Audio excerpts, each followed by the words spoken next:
alene det at grave sådan et anlæg som det her, det er ret unikt.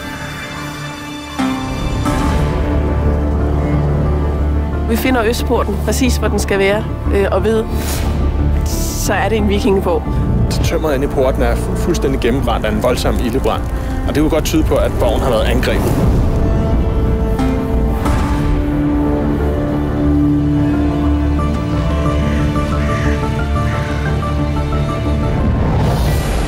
Når vi er færdige med at udgrave herude, så håber vi ved, hvad det er for en borg.